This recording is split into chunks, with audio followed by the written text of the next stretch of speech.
Hello කොහොමද? ඔන්න මං අරගෙන ආවා කටට ඇඹුලට රසට කන්න පුළුවන් අපිට කල් තියා ගන්න පුළුවන් රසම රස නෙල්ලි දෝසි එකක්. ඉතින් අපි මේක හදාගන්නේ කොහොමද කියලා බලමු එහෙනම්. ඉස්සෙල්ලාම නෙල්ලි ටික හොඳට හොදලා භාජනයක් ලිපේ තියලා ඒකට වතුර ටිකක් එකතු කරලා ලුණු ටිකකුත් දාලා රත් කරගන්න ඕනේ. පොඩ්ඩක් තඹ ගන්න ඕනේ. වතුර යාන්තමට රත් වෙනකොට යාන්තම් බුබුලු දානකොට නෙල්ලි ටික තැම්බිලා ඇති. ගොඩාක් තඹ ගන්න එපා. ආපහු සීනි වලින් තැම්බෙන හින්දා. ඊළඟට ඒ ටික පෙරාගෙන ආපහු භාජනයක් ලිපේ තියලා ඒකට අපි තඹගත්ත නෙල්ලි ටික එකතු කරගන්නවා. ඒකට අපි දාන සීනි ප්‍රමාණය දාලා හිමීට මෙහෙම කලවම් කරන්න ඕනේ.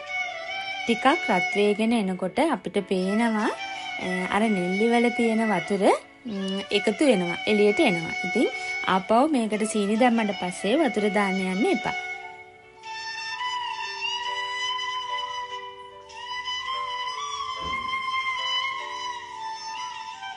ඔන්න දැන් ඉස්සෙල්ලට වඩා රත් වෙලා තියෙන හින්දා වතුර නෙල්ලි වල තියෙන වතුර ටිකත් එළියට ඇවිල්ලා තියෙන දැන් මේ සීනිත් එක්ක එකතු වෙලා. දැන් මෙන්න හොඳ පාටකට ඇවිල්ලා තියෙන්නේ අඩුම ගින්දරේ.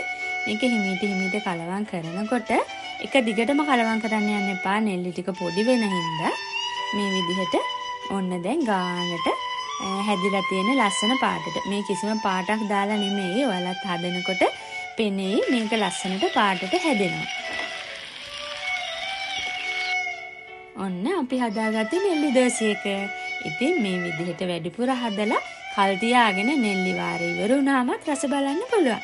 ඉතින් එහෙමනම් නෙල්ලි වලින් දෝසි එක හදලා රස කොහොමද කියලා මට කියන්න.